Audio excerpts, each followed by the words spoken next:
সমস্ত দর্শক বন্ধুদের জানাই নমস্কার। আজকে বিশেষ আলোচনা করব শুক্রের গোচর নিয়ে। 28শে জানুয়ারি শুক্র রাশি পরিবর্তন করছে। এই পরিবর্তনে বৃশ্চিক রাশির উপর কী প্রভাব পড়বে এই বিষয়ে বিশেষ আলোচনা করব। শুক্র রাশি পরিবর্তন করে কুম্ভ রাশি থেকে বেরিয়ে মীন রাশিতে প্রবেশ করছে। মীন রাশি হচ্ছে শুক্রের উচ্চ ঘর এবং এই ঘরে প্রায় 123 দিনের মতন উচ্চ অবস্থায় থাকবে এবং এই সময়কালে দেবগুরু বৃহস্পতি বৃষ রাশিতে অবস্থান করছে, যার জন্য ওই দুই গুরুর মধ্যে একটা রাশি পরিবর্তন যোগ তৈরি হয়েছে। তো 28শে জানুয়ারিতে শুক্র প্রবেশ করবে মীন রাশিতে এবং এখানে 31শে মে পর্যন্ত থাকবে। আর 28শে জানুয়ারি থেকে 31শে জানুয়ারি পর্যন্ত থাকবে হচ্ছে শুক্র পূর্বা ভাদ্রপদ নক্ষত্রে এবং ফেব্রুয়ারি মাসের 1 তারিখ থেকে 15ই মে পর্যন্ত থাকবে উত্তরা ভাদ্রপদ নক্ষত্রে এবং 16ই মে থেকে 31শে মে পর্যন্ত থাকবে রেবতী নক্ষত্রে। আর এর মাঝখানে মার্চ মাসের 2 তারিখে শুক্র বক্রী হয়ে যাচ্ছে আর এপ্রিলের 13 তারিখে আবার শুক্র মার্গী হয়ে যাচ্ছে। তা আমাদের জ্যোতিষশাস্ত্র মতে এই দুই গুরুই হচ্ছে সবথেকে শুভ গ্রহ এবং আচার্যের ভূমিকা পালন করে। তো শুক্র হচ্ছে ঐশ্বর্যের কারক, প্রতিভার কারক, আকর্ষণের কেন্দ্রবিন্দু, ধনসম্পত্তির কারক, জ্ঞানের ভাণ্ডার। তো যাই হোক, আলোচনাটি শুরু করার আগে সমস্ত দর্শক বন্ধু যারা বহুদিন ধরে আমাদের অনুষ্ঠান দেখছেন, এখনও পর্যন্ত যারা সাবস্ক্রাইব করেননি, হয়তো কৌতূহলবশত করেননি, তো তাদের কাছে বিশেষ অনুরোধ করব চ্যানেলটি সাবস্ক্রাইব করার জন্য। যদি ভালো লাগে তাহলে লাইক, শেয়ার, কমেন্ট অবশ্যই করবেন। তবে আমি কোনো রকমভাবে বিভ্রান্তের মধ্যে রাখতে চাই না। এটা কারো কোনো ব্যক্তিগত কুষ্টি ধরে আলোচনা হচ্ছে না, এটা গ্রহের অবস্থানের উপরেই কিন্তু আলোচনা হচ্ছে। আর এই আলোচনাটি আপনারা চন্দ্ররাশি হিসাবেই দেখবেন। বৃশ্চিক রাশির ক্ষেত্রে শুক্রের গোচর যথেষ্ট ভালো হতে যাচ্ছে। পূর্বা ভাদ্রপদ নক্ষত্রে অবস্থান, তারপরে উত্তরা ভাদ্রপদ, তারপরে রেবতী নক্ষত্র। রেবতী নক্ষত্রতে বেশি দিনের জন্য থাকবে না, অল্প কয়েকদিনের জন্য। আর এদিকে তো পূর্বা ভাদ্রপদ এই 31 তারিখ পর্যন্ত থাকবে, তারপর আবার উত্তরা ভাদ্রপদ। তার মানে উত্তরা ভাদ্রপদ নক্ষত্রেই সবথেকে বেশি থাকবে। আর উত্তরা ভাদ্রপদ নক্ষত্রের সম্পর্কে তো যথেষ্ট এর আগে আলোচনা করেছি যে উত্তরা ভাদ্রপদ পূর্বা ভাদ্রপদের নক্ষত্রের মতনই খুব সৌভাগ্যশালী নক্ষত্র। এই উত্তরা ভাদ্রপদ নক্ষত্রকে সমৃদ্ধির বর্ষণ বলা হয়, কল্যাণকারী নক্ষত্র, পবিত্র নক্ষত্র, সৌভাগ্যের প্রতীক, একদম পূর্বা ভাদ্রপদ নক্ষত্রের মতন। এই উত্তরা ভাদ্রপদ নক্ষত্রে জাতক জাতিকাদের ডিসিশন নেওয়ার জায়গাটা খুব ভালো থাকে। এরা ডিসিশন খুব ভালো নেয়, সমাজে এরা খুব প্রতিষ্ঠিত হয় এবং এরা নিজেদের কাজকর্মের জন্য বংশের নাম উজ্জ্বল করে এবং এদের মৃত্যুর পরও সমাজ এদেরকে মনে রাখে। অন্যকে পরিচালনা করার ক্ষমতা, অন্যকে অ্যাডভাইস দেওয়ার ক্ষমতা যথেষ্ট ভালো এবং এদের অ্যাডভাইস নিয়ে যারা চলে তারা কিন্তু জীবনে অনেক কিছু করে। এই নক্ষত্রের খুব ভালো গুণ হচ্ছে কি, যে বন্ধুত্ব কিভাবে নিভাতে হয় সেটা খুব ভালো মতন করে জানে, আবার শত্রুতা কিভাবে নিভাতে হয় সেটাও কিন্তু ভালো মতন করে জানে এই নক্ষত্র। আর এই নক্ষত্রেই শুক্র কিন্তু অবস্থান করবে সব থেকে বেশি সময় কিন্তু এই উত্তরা ভাদ্রপদে দিচ্ছে। এই উত্তরা ভাদ্রপদ নক্ষত্রের দেবতা হচ্ছে কে? অহিরবুধিয়া, পৃথিবীর নিচে বসে থাকা সাপ, যার কোমরের নিচের অংশ হচ্ছে সাপের মতন আর উপরের অংশটা হচ্ছে দেবতার মতন। শিহরি বিষ্ণু শেষ নাগের উপর যে শয়ন করে, সেই শেষ নাগকে এই অহিরবুধিয়া দেবতার সাথে তুলনা করা হয়েছে। পরোপকারিতা, দয়ালু, বুদ্ধিমান হিসাবে দেবতারা প্রাধান্য, মানে দেবতাদের মধ্যে প্রাধান্য পায়।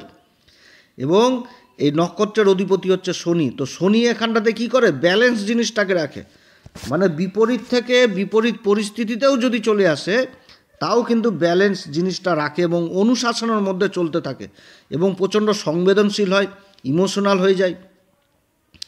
হিসাবের দিক থেকে তো 1 নাম্বার এই উত্তরা ভাদ্রপদ নক্ষত্রে। 1 টাকা খরচা করলেও সেটার হিসাব রেখে দেয়।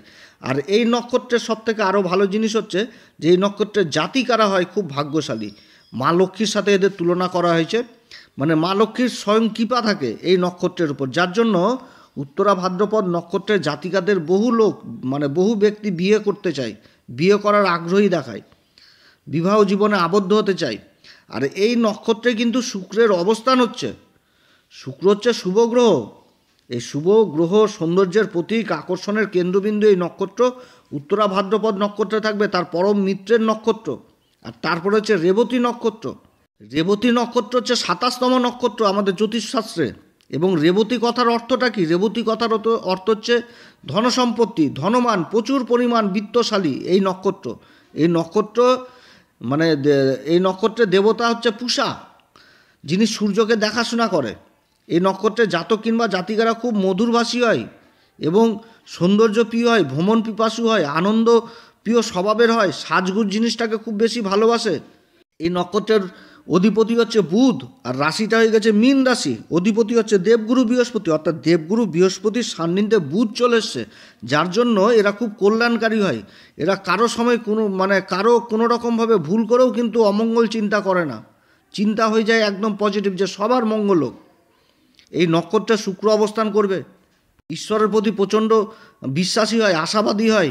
এবং যেহেতু আবার মীন রাশিটা হয়ে গেছে কি বুধের নিচ রাশি, তো এই ক্ষেত্রে বুধের মধ্যে এই নক্ষত্রের মধ্যে দ্বিস্বভাব চলে আসে, যে এমন কিছু কিছু সময়ে শিশু সুলভ আচরণ করবে, বাচ্চা ছেলেদের মতন আচরণ করে। এরা কিন্তু ছলচাতুরি জিনিসটাকে পছন্দ করে না, ধোকাদারি দেওয়া এটাকে তো জীবনে একেবারেই পছন্দ করে না।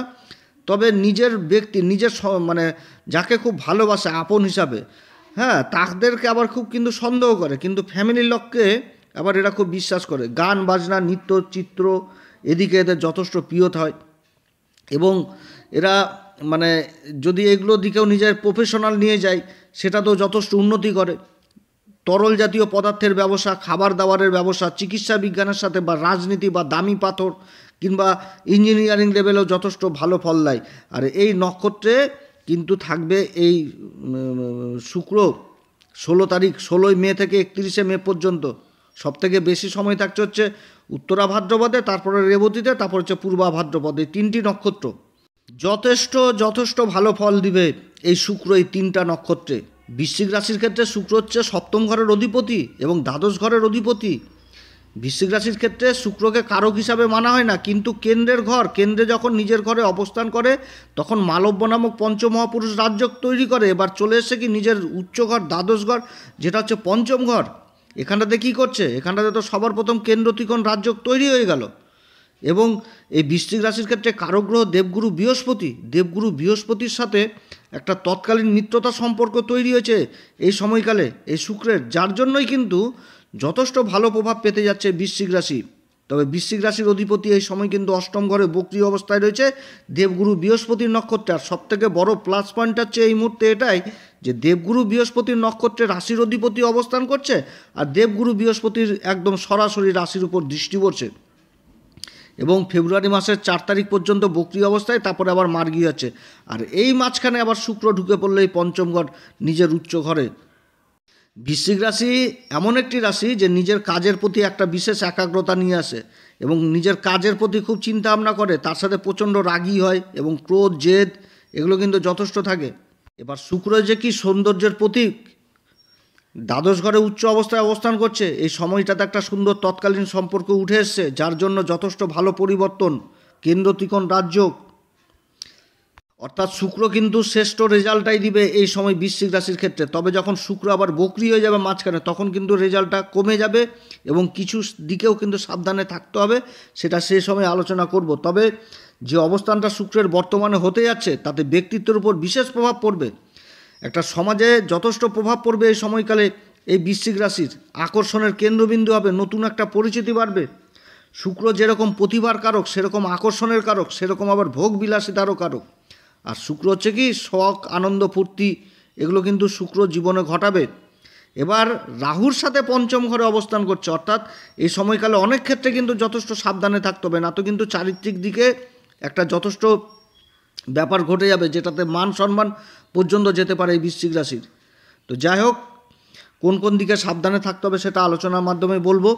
তো পঞ্চম ঘরে শুক্রের অবস্থান, পঞ্চম ঘর থেকে আমরা কি দেখি? পঞ্চম ঘর থেকে আমরা সন্তান দেখি, শিক্ষা দেখি, প্রেম ভালোবাসা দেখি, মা লক্ষ্মীর ঘর হিসাবে দেখা হয়।